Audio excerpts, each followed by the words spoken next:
안녕하세요, 구독자 여러분. 구독과 좋아요는 채널 운영에 큰 힘이 됩니다. 안녕하세요. 저는 40대 중반 남자로 오랫동안 절 힘들게 해오고 마음속 깊이 상처를 남겨줬던 친구를 감옥에 쳐넣은 일이 최근에 있었습니다. 이런 일을 겪어보니 알던 일을 뺀 것처럼 속이 후련하네요. 그 사연을 한번 얘기해 볼게요.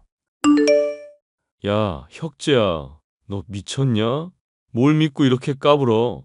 다른 놈들은 다 나한테 설설기는데 대체 뭘 믿고 까부냐고 이 친구야. 선생한테 몰래 꼰지르면 안 걸리고 넘어갈 수 있을 줄 알았냐? 교무실에서 내 돈 받아 처먹는 인간들이 몇인데 뭔 깡으로 그랬는지 드러나 보자. 깡이고 뭐고 네가 말하는 것 중에 엉터리 아닌 게 없으니까 그러지. 시험을 대신 치고 네 이름을 쓰라는 게 말이나 되는 소리냐? 새끼야, 내가 공짜로 해달래. 10만 원 준다고 하잖아. 너네 엄마 가난해서 식당에서 일하고 청소부까지 한다며? 그럼 시험 한 번에 10만 원이면 얼추 타산 떨어지는 거 아니냐? 계산이 잘 안 되나 본데 대리 시험 치다가 들키면 정학까지 당할 수 있는 문제거든.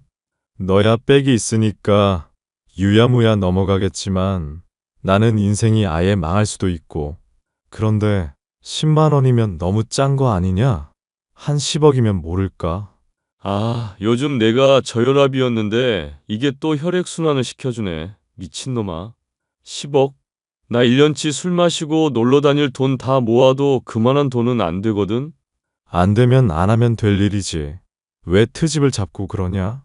내가 너 공부 좀 하고 주먹 좀 치는 것 같아서 많이 봐줬던 건 알지? 근데 이따위로 나오면 바로 찐따 계급으로 만드는 수가 있어.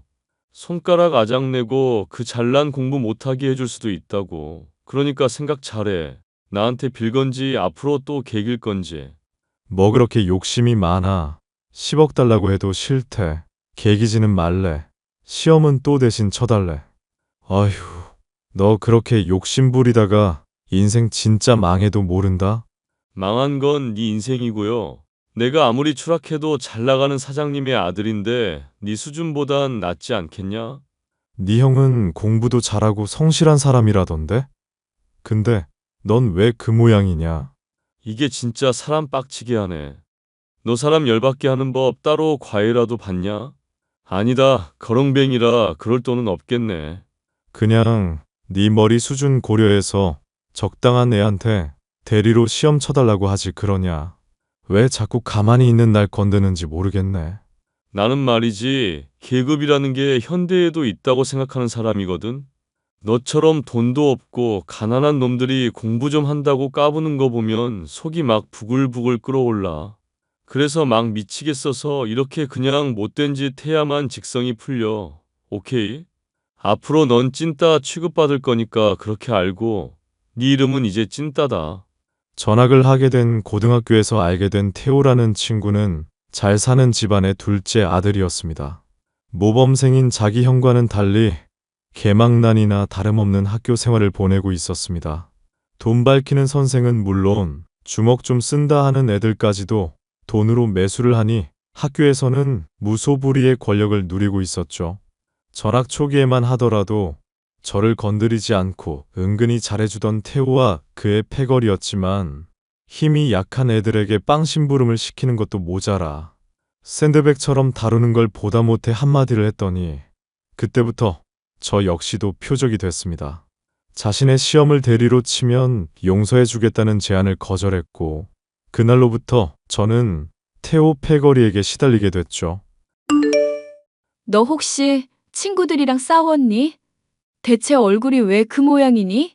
아, 친구랑 싸운 건 아니고 오다가 깡패들을 만나서 돈 없다고 하니까 뒤져서 나오면 10원에 한 대라길래 그래서? 맞느니 돈을 주고 말지. 그걸 또 버티고 있었던 거니? 엄마가 내 용돈을 너무 많이 줘서 그렇지 뭐. 앞으로는 내 용돈은 내가 알아서 벌어서 쓸 테니까 그렇게 알아. 아서라 아서. 너 공부하는 것도 힘든데 일까지 하게 만들겠니? 네가 좋은 대학 들어가서 엄마 눈물 닦아주는 게 나한테는 최고로 기쁜 일이야. 그러니까 허튼 생각하지 말고 그냥 공부만 열심히 해. 알겠니? 여기 식당 이모가 떡볶이랑 반찬이랑 챙겨주더라. 간은 이번에 안 주셨네? 난 간이랑 염통이 좋던데. 엄마가 미안. 아빠가 도박으로 다 탕진하고 도망가지만 않았어도. 그럼 너도 좋은 학교에서 착한 친구들이랑 잘 지내고 있었을 텐데. 괜히 네 아빠 같은 사람을 만나서 너까지 이렇게 고생을 시키는구나. 그렇게 따지면 아빠 안 만났으면 나 태어나지도 않았지. 그리고 지금 고생 많이 하고 있잖아. 내가 나중에 갚을 테니까 조금만 더 고생하자, 엄마. 대신 건강 챙겨야 하니까 지금보다 일은 좀 줄이고. 식당 일만도 버거운데 왜 청소일까지 하고 있어? 엄마가 요령이 있어서 많이 움직이면서 몸 혹사하는 것 같아도 전혀 안 그래. 운동하듯이 노동을 하니까 오히려 하면 할수록 건강해지는걸? 건강은 내가 또 타고났잖니.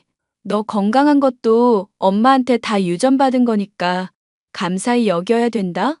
엄마는 낮이며 밤이며 쉴 틈 없이 일을 하면서 고생을 했고, 그런 엄마에게 보답을 하기 위해서라도 저는 꼭 성공을 해야겠다고 생각하고 있었습니다.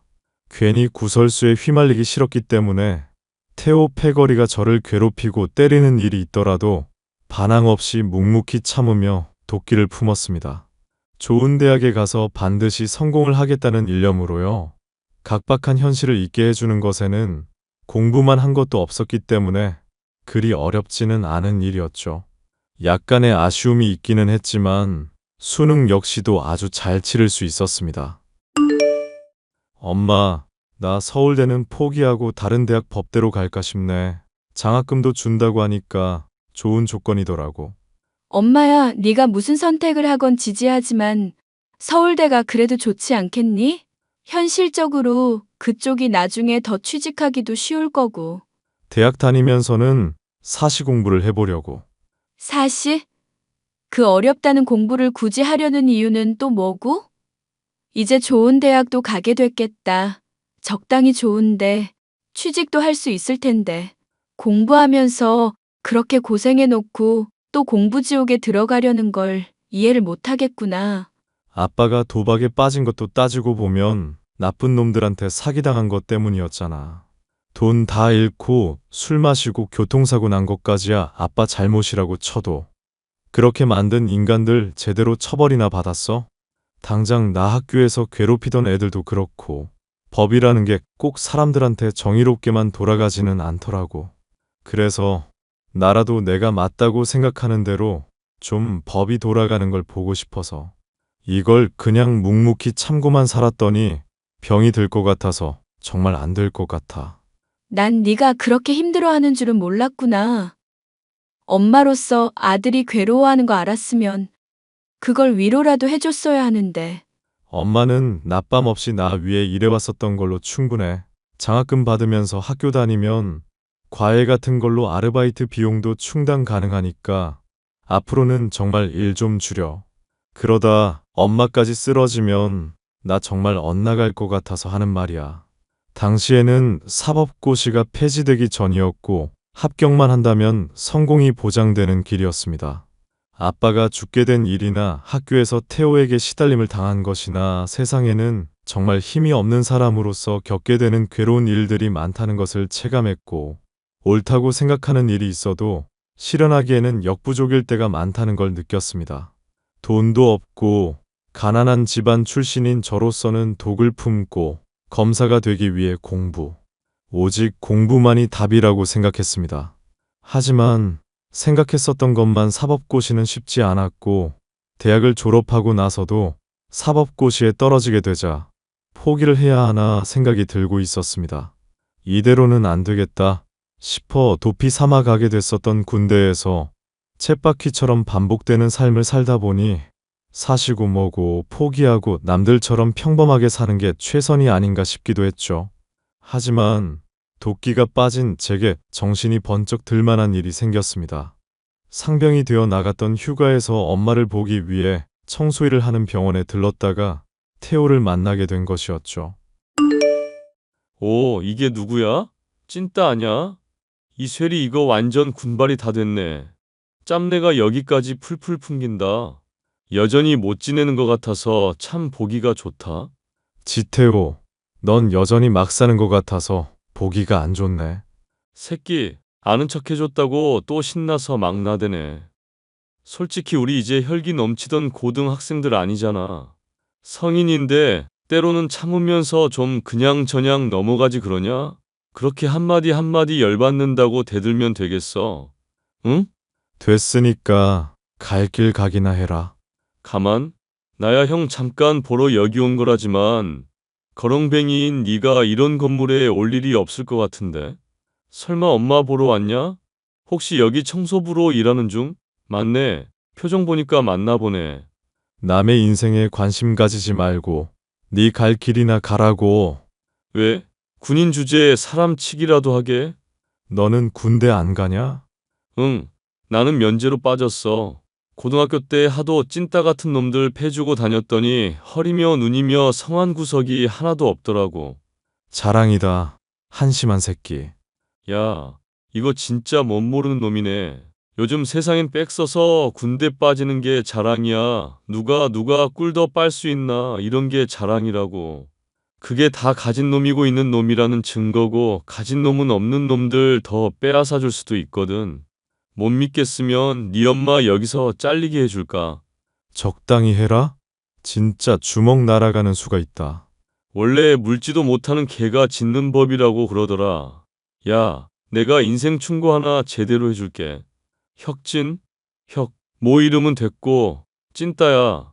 네 주제에 맞게 살아. 괜히 더 누리려다가 고꾸라지지 말고. 알겠니? 휴가를 나왔다가 만나게 된 태호는 고등학교 때보다 더 망나니가 되어 있었지만 여전히 부잣집의 도련님이고 잘 살고 있는 것처럼 보였습니다. 군대에서 시간을 보내고 있는 저와는 달리 맛있는 밥에 좋은 차를 몰고 다니면서 인생을 즐기고 있었죠. 그 모습을 보니 사라진 줄 알았던 도끼가 한껏 차오르더군요. 저는 그날로부터 군대에 복귀해서 공부를 시작했고 병장 때는 아예 법학책을 끼고 살았습니다. 공부에 지쳐 나태해지려고 할 때마다 엄마가 받은 수모에 태호의 얼굴을 떠올리면서 악으로 깡으로 버텼죠. 덕분에 저는 군대를 전역하고 얼마 지나지 않아 사법고시에 합격할 수가 있었습니다. 이게 웬 경사니? 혁재야. 네가 정말로 사시에 패스할 줄은 엄마가 몰랐다. 아니, 알고 있었는데 엄마가 너 열심히 하라고 일부러 그랬던 거야. 알겠으니까 일단 우는 것부터 그만 좀 해봐. 남들이 보면 초상난 줄 알겠다. 내가 오늘 죽어도 여한이 없는데 눈물도 마음대로 못 흘리겠니? 이럴 게 아니라 적금을 깨서라도 너 현수막부터 걸자. 이거 동네의 자랑이잖니. 그치, 혁재야? 어차피 친한 이웃도 별로 없으면서. 그리고 사법고시 패스는 시작일 뿐이야.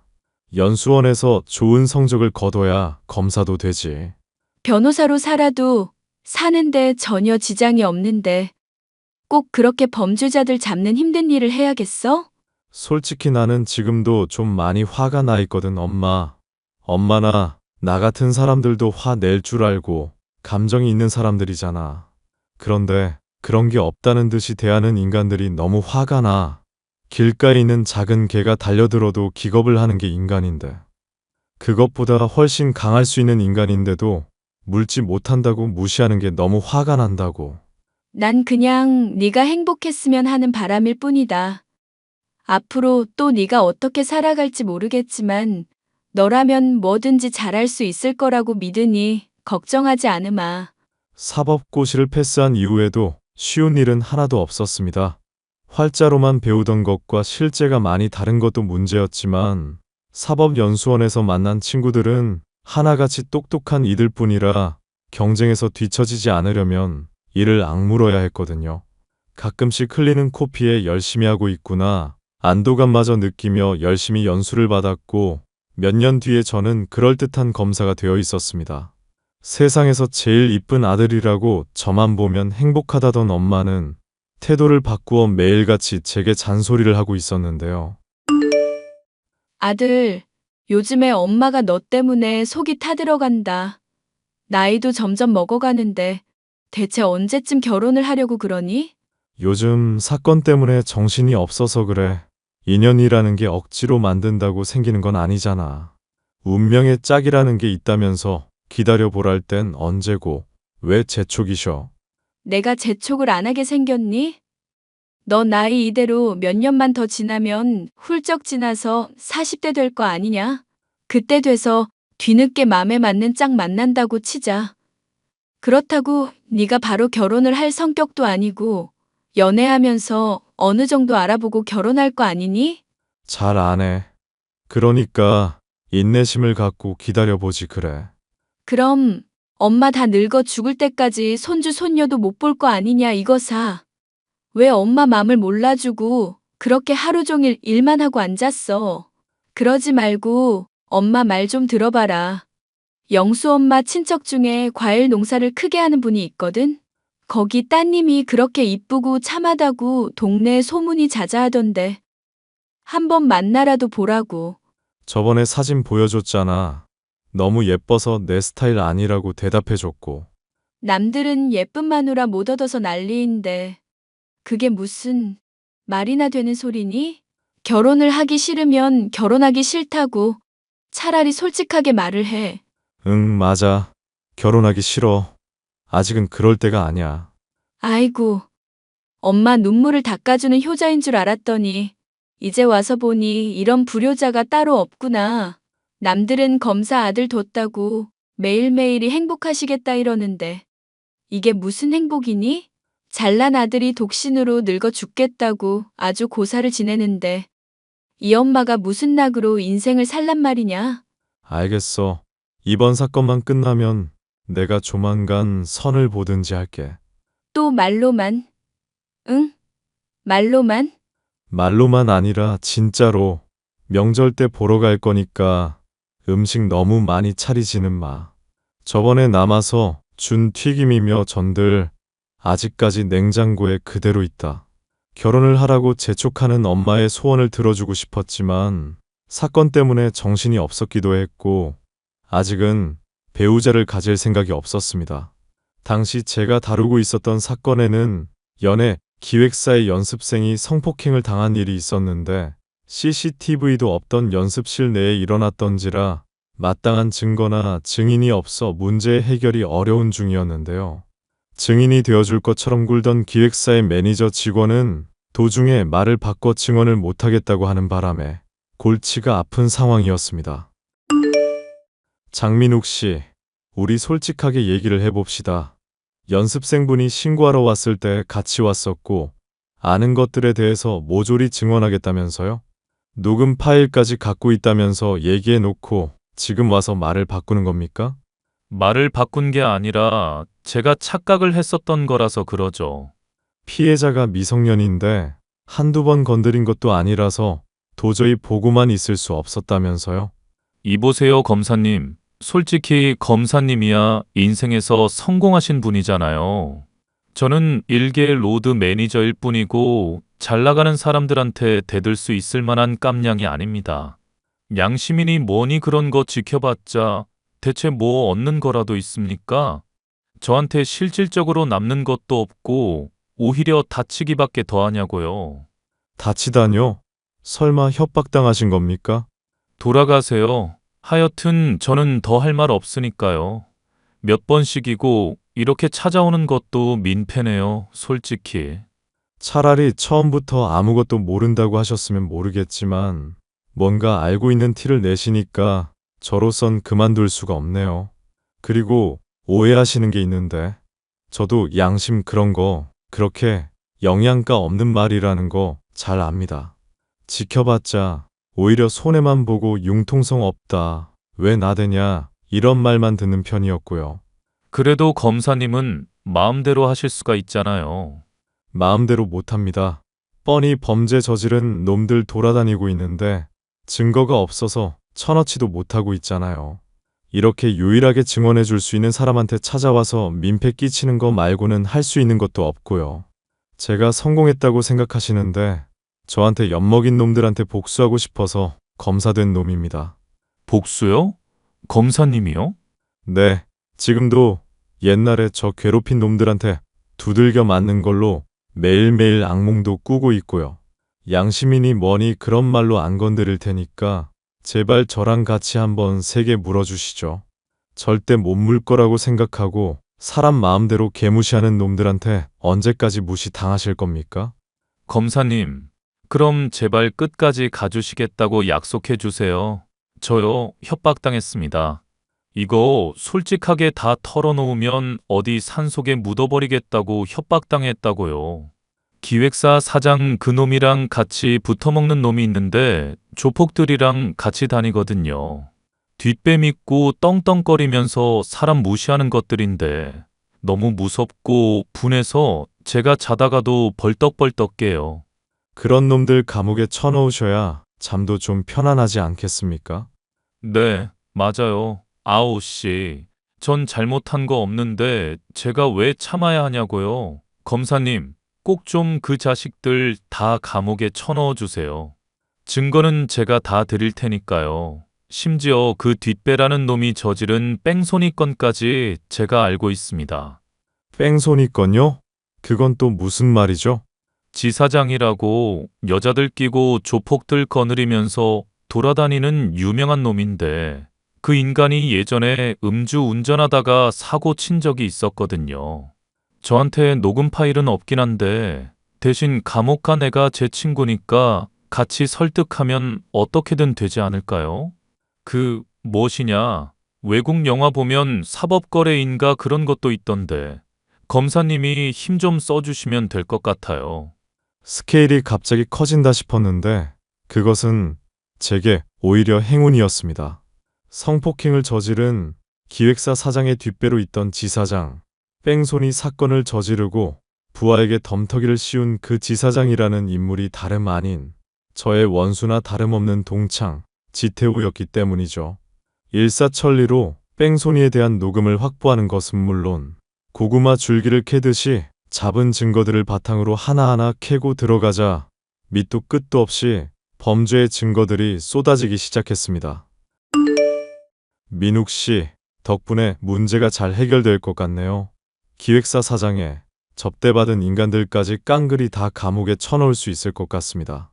이게 다 민욱 씨랑 연습생 친구가 용기 내준 덕분이에요. 아닙니다, 검사님. 친구 도와주고 한심하게 포기하려던 저 잡아주셔서 제가 오히려 감사하죠. 제가 요즘에 체중도 늘고 법 공부도 하고 있고 하루하루가 아주 충실합니다.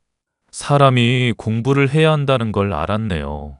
이제 일망타진할 일만 남았는데 잘 증언해 주실 수 있죠? 제 나름대로도 추가로 증거될 만한 거 많이 알아놨거든요. 증인도 더 확보했고. 조만간 카페에서 한번 보시죠, 검사님. 이번에는 제가 커피 쏘겠습니다.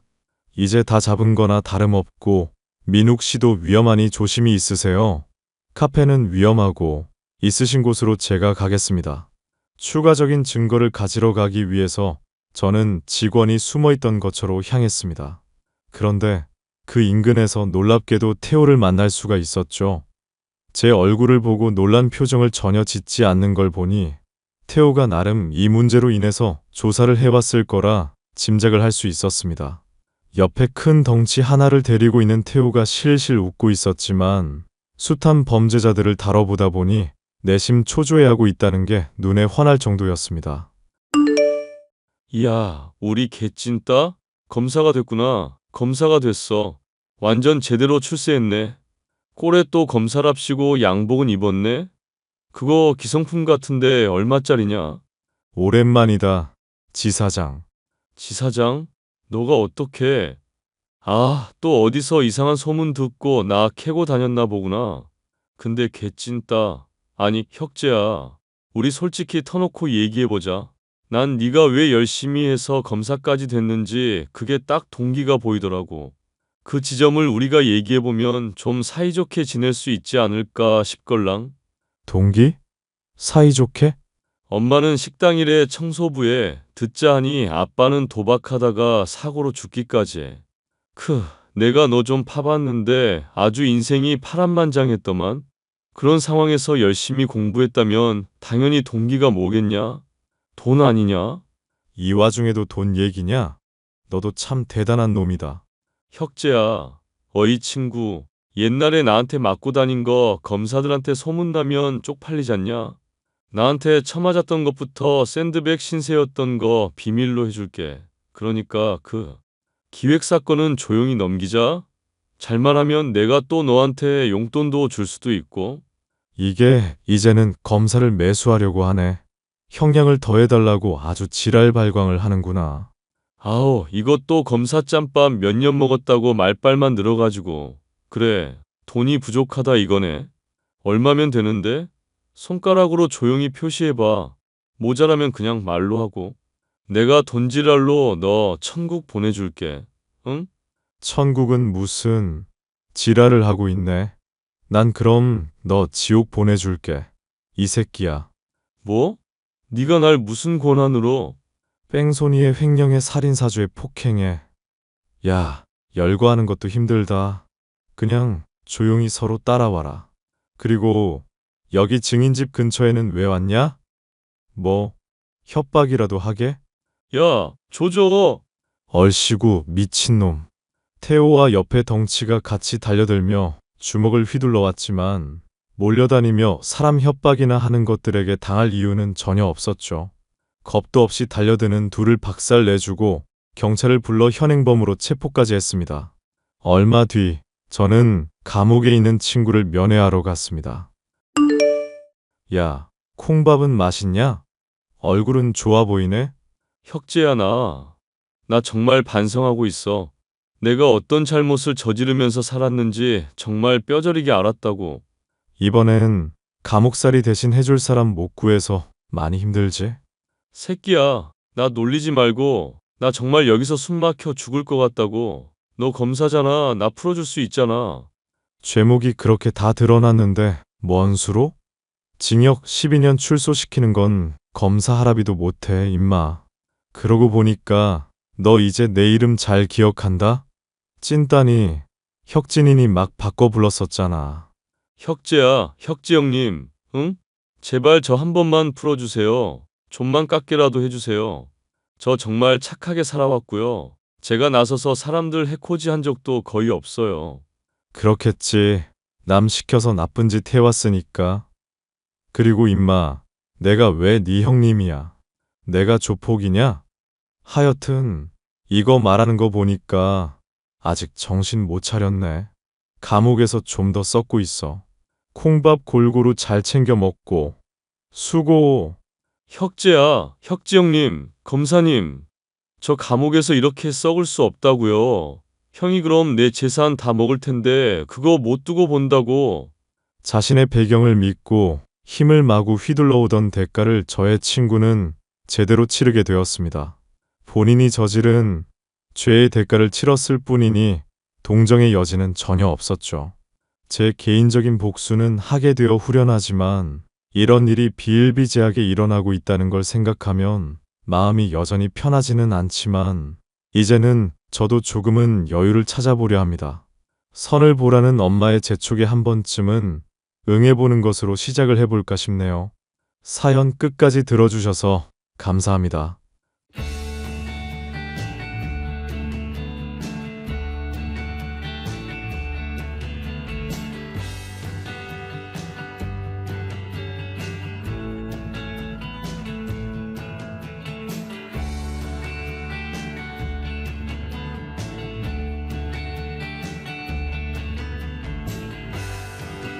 뭐야? 왜 언니가 여기 있어? 어? 아니, 근데 살아있네? 뭐야, 너? 그건 내가 할 말이고. 설마 민수 도로 뺏어가려고 온 건 아니지? 이미 민수는 내 남편인걸? 민수도 이제 언니한테 감정 없다고. 무슨 짓을 해도 소용없어. 나도 아무 생각 없거든? 아니, 근데 진짜 놀랐잖아. 왜 언니가 이 아파트에 살고 있어?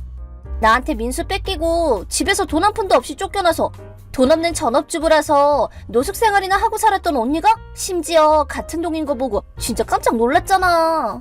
7년 전의 일을 굳이 일일이 생각나게 해줘서 참 고맙네. 그래도 네가 하나 잊은 게 있어.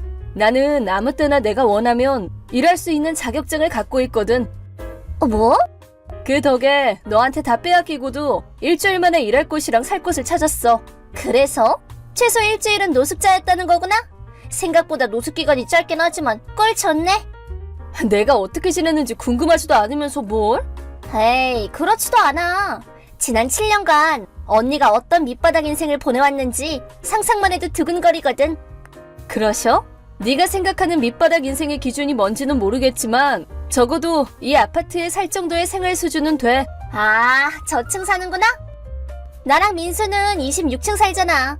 이 아파트가 30층이니까 나름 고층이라고. 뭐 로얄층이 어쩌나 얘기하려는 거지? 난 그딴 거 관심 없으니까 나까지 끌어들이려고 하지 마. 그래서 몇 층 사는데? 안 알려줘. 뭐야? 그래, 됐어. 나도 내 가족이 저층에 산다는 거 알려주면 부끄럽거든. 그니까 그냥 안 물어볼게.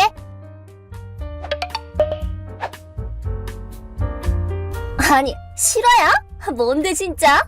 아, 웃느라 배 아파 죽겠네. 이번엔 또 뭔데? 들어보니까 언니 지금 민수 회사 거래처에서 일한다면서? 뭐? 민수가 1년 전에 할아버지 회사 물려받아서 사장이 됐거든.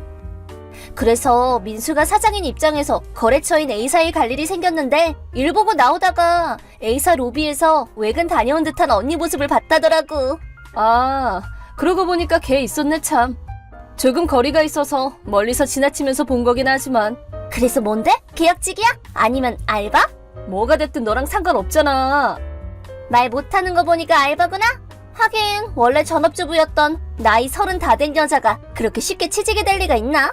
말해두는데 내가 네 연락처를 차단하지 않은 건 그저 네 동향을 확인하기 위해서야.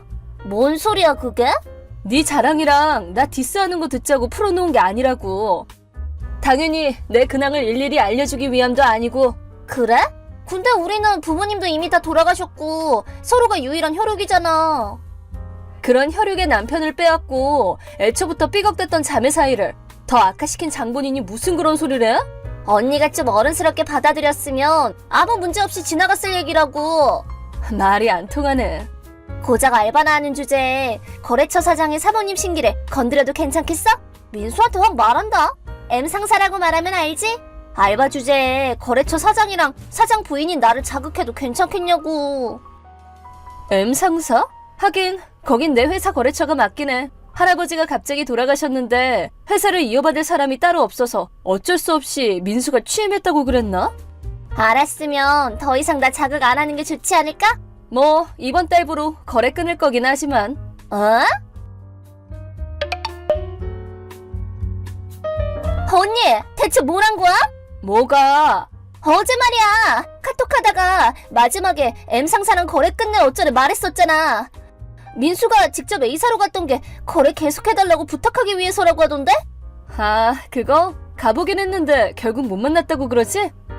그래, 심지어 안 만나준 A사 사장이 언니라고 그러잖아. 맞아, 내가 A사 사장이야. A사는 내가 5년 전에 설립한 회사거든. 말도 안 돼. 민수는 예전부터 알고 있었겠지만 네 알량한 자존심 지켜주겠답시고 말을 안 해준 건가? 뭐야? 고작 알바라고 했잖아. 왜 거짓말을 하고 그래? 내가 네 질문에 대답하지 않은 걸 가지고 네 멋대로 알바라고 확신한 것일 뿐이잖아. 위로 올려서 카톡 주고받은 거 확인해봐. 그리고 하나 더. 이것도 아직 못 들은 것 같으니까 말해줄게. 뭔데? 위자료 말이야. 응?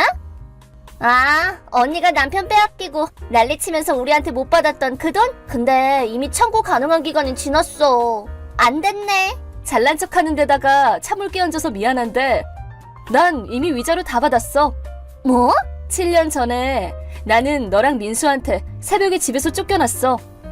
그날 밤에는 정말 갈 곳이 없어서 노숙을 하긴 했는데 사실 그 다음날에 해외 출장 중이었던 내 친구가 귀국하는 날이었거든. 친구가 비행기에서 내리는 시간에 맞춰서 연락해서 도움받고 흥신소랑 변호사까지 소개받았지.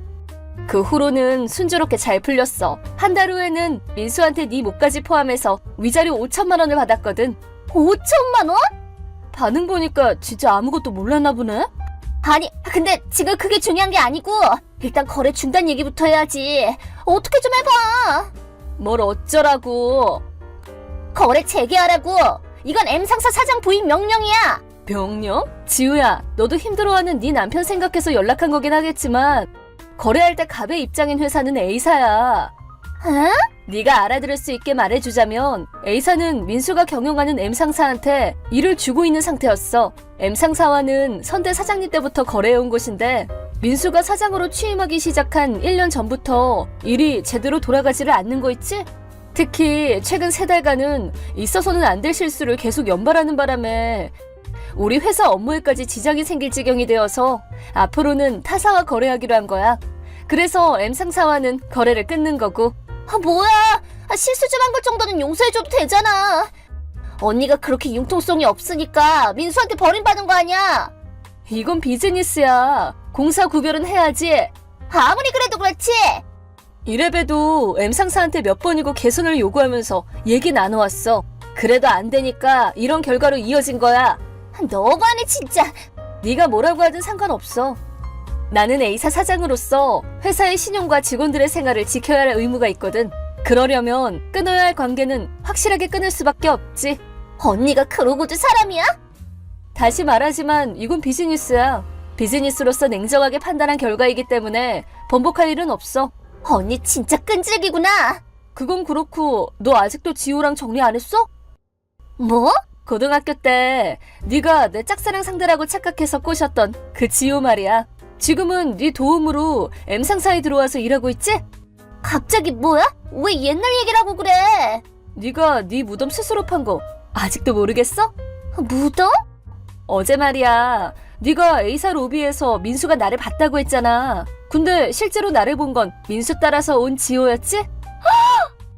민수는 애초에 내가 A사 사장인 걸 알고 있었기 때문에 나를 만나러 온 건데 당연히 나를 봤다면 바로 말을 걸었을 거란 말이야. 하지만 전혀 눈치 못 채고 그냥 지나쳤어.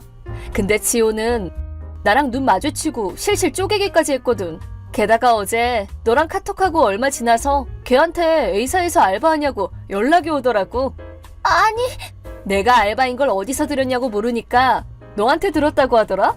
안 돼! 뭐 여기까지는 그냥 정황상 내 추측일 뿐이긴 하지만 이 얘기를 지호 아내분한테 얘기했더니 바로 지호 소지품이랑 핸드폰 등을 확인했다고 하더라?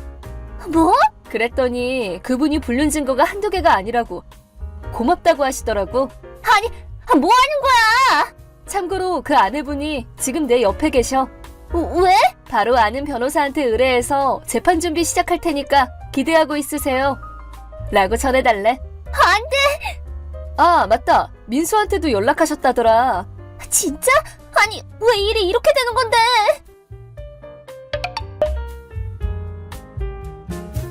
언니, 돈 돌려줘. 전에 민수한테 받았다고 한 내 위자료. 그거 이번에 민수랑 지호 와이프한테 줄 위자료로 써야겠으니까 달라고.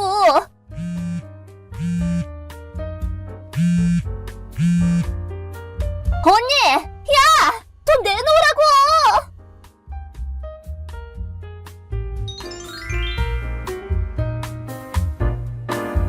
왜 돈을 돌려달라는 건지 잘 모르겠지만 변호사의 설명을 듣고 제가 받은 위자료는 본인이 터치할 수 없는 돈이라는 걸 겨우 이해했다고 합니다. 그리고 지호와 지호의 관계는 결혼 전부터 이어져 왔기 때문에 엄청나게 많은 액수를 청구당했는데 민수와 결혼해서 전업주부로 지내온 지호는 그 돈을 전부 다 자기가 책임지고 내야 하는 거냐면서 그 자리에 털썩 주저앉았다고 합니다. 참고로 지호는 어디서 빚을 졌는지 위자료를 한 방에 냈다고 하는데 그 후의 행방은 모른다고 합니다. 한편 제 회사와 거래를 하지 못하게 된 민수의 회사는 한 번에 도산하고 말았습니다. 이혼당한 지호는 누구의 도움도 받지 못했고 지금은 사채업자가 소개해준 가게에서 몸이 가루가 되도록 일하고 있다고 들었습니다.